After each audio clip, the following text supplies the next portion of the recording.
I'll get cracking then. Just to start with Rolls, I guess a week off, a week without a game, I should say. How did you spend it? In Marbella, to be honest. So it's just every opportunity just to give lads that mental freshness. We've taken it. So yeah, we've. It was obviously it is a long break, so we were able to come back in, I think, last Saturday. So give us just dust the cobwebs off, and then it gives us 3 big sessions then leading into this weekend's game. So yeah, ticked every box really. I think when you get to this stage in the season, everyone sort of needs that breather, don't they? But maybe more so with you guys this year. How beneficial was it to have that time off? Oh yeah, both mentally and physically. We, like I said before, I think everybody needs it, and to just keep coming in and just for the sake of it, then it wouldn't do anybody any good. So I think the rest is always welcomed. These seasons are very long, and week to week we don't get much opportunity to spend time on whether that be on a short trip with the family or whatever it is. So yeah, it's been good. Have you noticed a sort of uplift in the squad this week then, while you've sort of been back in? Yeah, like I said before, they're pretty consistent anyway in terms of that. They're never too down and never too up. So yeah, they've been good. And again, it's a sunny day today, so the sunshine always helps. So yeah, we've got some vitamin D in us over the break, and everybody's in good form. And now I guess it's a case of preparing for a pretty unique fixture list over the next few weeks, isn't it? With Saints twice, and is it Leeds twice as well? Hull are sandwiched in the middle of the St Helens fixtures. So yeah, we'll have played Saints 3 times. Before we've played some of the teams. We've not played Warrington yet. So it's a strange one, but we just take them as they come. Obviously, that first Saints game, the opening round, was somewhat of an anomaly, wasn't it? What do you sort of make of them so far this year? Well, it's Saints are a club that's held high standards for ever since I remember being involved in rugby league. So they're a club and a team that are never too far away from trophies, and if they're not filling the trophy cabinet, with the silverware, then they're disappointed. So they've got high expectations, high standards, and in contrast, we're a club that's certainly perceived as vulnerable at the minute for understandable reasons, and rightly so. So I would expect Saints to come for give no mercy and come for our throat, and we would want nothing else, to be honest. So it's always a difficult fixture and a physical encounter, and it'll be no different this time. They've obviously picked up a few injuries over the last couple of weeks while Mark Purcell's out, Jack Wellsby, Lewis Murphy. Are you sort of expecting any particular version of them, or just the best? Just the best, mate. Certainly Percy's missed a lot of games the last couple of years, so they're used to dealing with that. I think Jack Wellsby, obviously, he's been pivotal to everything good that they do. So he's a big loss. But I think anybody would understand us not starting to feel too sorry for any opposition, to be honest. So they're a great side, and the people that coming in their place will be hungry and waiting for their opportunity. And so whichever 17, 18 they put out, we know they're going to be a champion side that would back themselves against anybody. So like I said before, they'll be looking at this week to have a good performance and and really respect us as a team, but be right on it. So it's going to be a tough game. And what about yourself then? How do you sort of shape up going into this one? Again, same as always. We're consistent in what we do preparation wise. So and historically we've always done well against St Helens, other than, like you said, the anomaly at the beginning of the year. So our prep will be the same. We stay consistent on our prep, and that's the way. That's how how we should be, professional. And we've done our own work.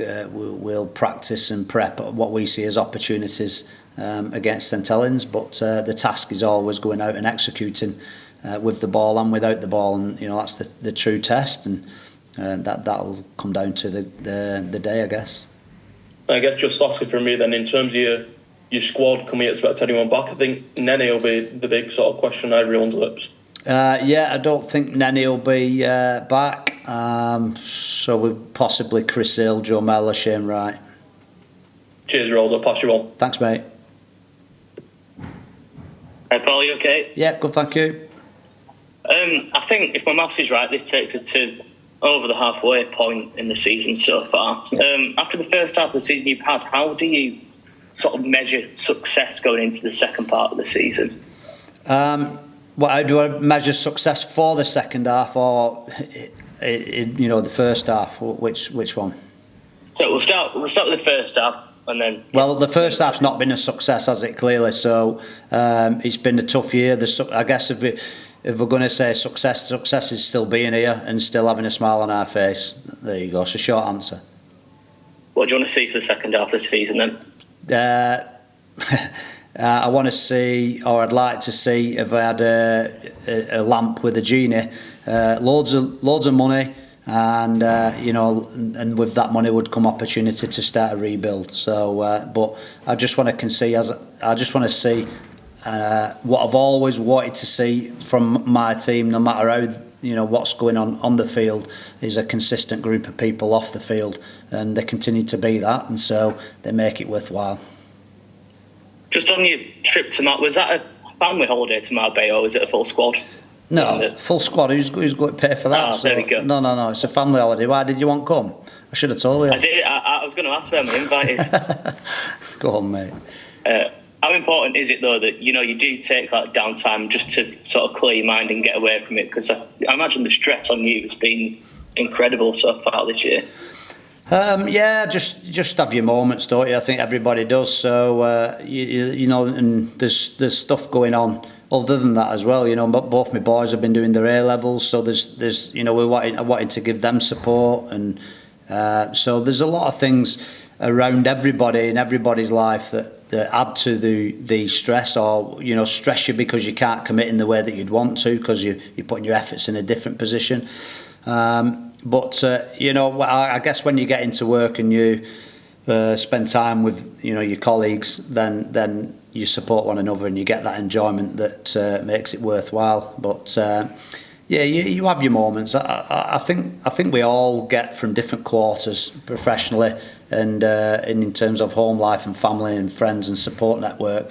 I think we all get a friendly shoulder, a friendly text, a friendly word in our ear that just is really helpful, really supportive, and recognition and empathy go a long way.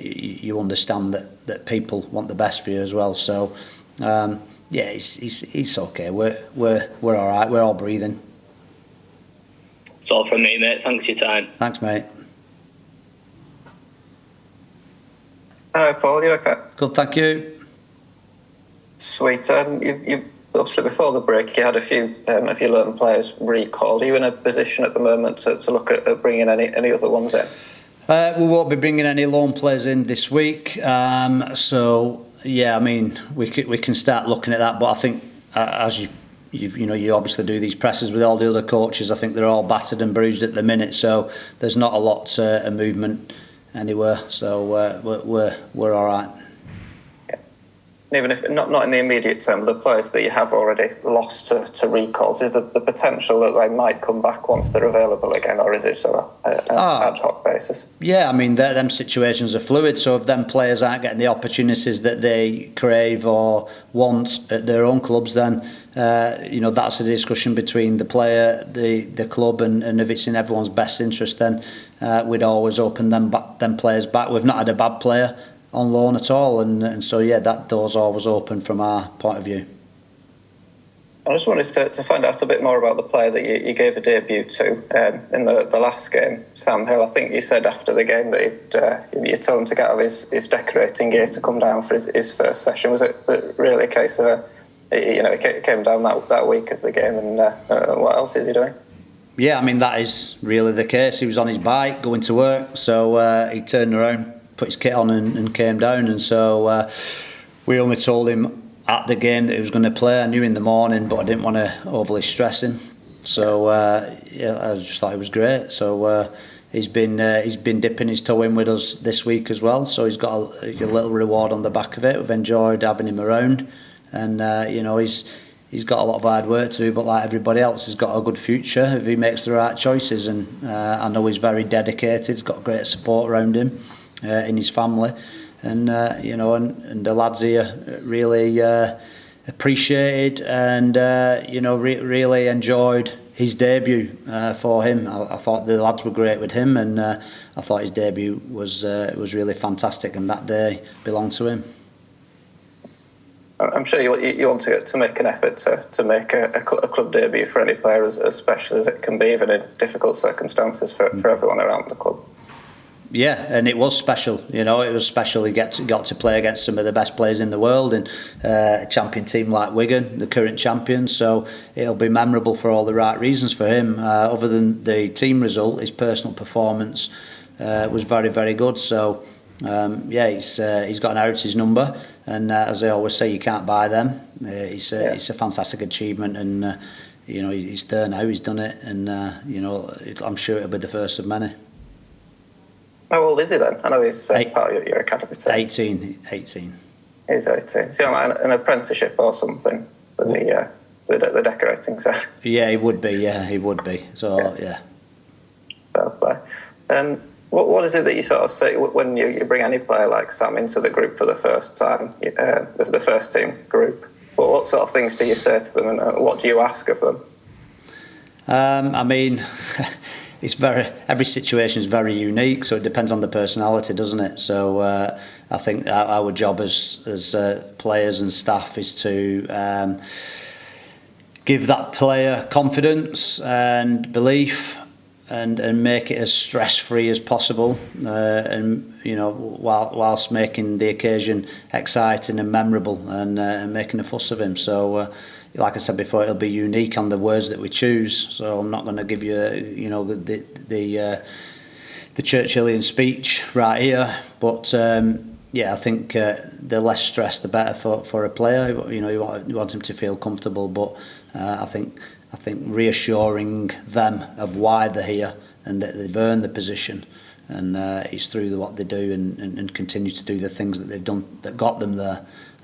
You know, it's no different, and so yeah, sometimes you can play the game in your head, and you hold people up on a pedestal too high, then the game will pass you by. But he did that. He was good. Good stuff. All the best of the weekend. Thanks, cheers. mate. All right, Paul, you okay? Hi, Rob. Yeah, good break to recharge the batteries, ready for the next stage of the season. Do you think this break in the season is the most important one? I think they're all important, Rob, to be honest. Obviously, we've just gone past the halfway mark, so physically and mentally, I think, you know, every opportunity we get, we'll take the break. You know, we're not going to get much gains at this part of the season. You know, certainly physically, I think the best thing that we could have done is try and recover. I think that's number one on the objective when you're knocking around with a 21, 22 man squad. It's a bit of a slog, so yeah, we've just got to make sure we look after everybody. Yeah, is that the sort of the trick now? Obviously, you know, these players who are coming back from injury, making sure they get through the process of recovery and playing again and not breaking down. Yeah, I mean, but you know, you need a slice of luck there, don't you, Rob? Well, obviously, we accelerate the return to players as much as we can, but you've got to be conscious of not being reckless on behalf of that player as well. So whilst we crave quality players back in the squad, it's important that we make sure that we protect them from themselves, because I can assure you they're all really keen to put their hand up and play always. So yeah, we've got to manage it well. Yeah, we talk about player welfare and minutes played. How are we doing on that? Obviously, towards the back end of the season, players wise. Yeah, I think we're all right. I'm not too sure, to be honest. I've not overly looked at it. We've had a lot of different players, so I would suspect that we're all right. Yeah, obviously the players coming back are within our cap. You don't have to do the old fantasy football thing, bringing people in and out. They're all in the cap as they are now. Yeah, we're all good there. That's there's no complicated questions this week. Good. Do you watch the Challenge Cup while you're away? I did, Rob. Yeah, I did. What did you make of it? It was a tight contest. Obviously, it was a good game. Obviously, a few errors in it, but it was definitely the war of attrition that we thought it would be. And after 20-minute mark, Sneedy kicked him alongside the rain coming down. So yeah, I was pleased for him and disappointed for him in equal measures. But yeah, it was a good game, and yeah, and I think OKR, they finally got that trophy that they've probably been building to. So it was yeah, it was a good game. Yeah, St Helens this week. Obviously, we talked about St Helens, a bit indifferent injuries. Opportunity for us, possibly to, cause an upset. Well, we always look at the opportunities. Every game will present us with opportunities, whatever that looks like, and Saints are no different there. So, but whichever game you play, your perceived opportunities is about you making the right choices and the players making the right choices. If you look at the Wakefield game, you would have said that presented an opportunity. They rested some players, played some young boys. But we weren't good enough and we didn't make the right choices. So with Saints, you've got to prepare, like I said before, physically. You've got to be good, and we're coming against a world-class team. So yeah, it's as always we're huge underdogs, and so we'll take it step by step and just concentrate on the performance and see what happens with the result. Brilliant. Thanks for talking to us, Paul, and good luck. Legend. Cheers, Rob.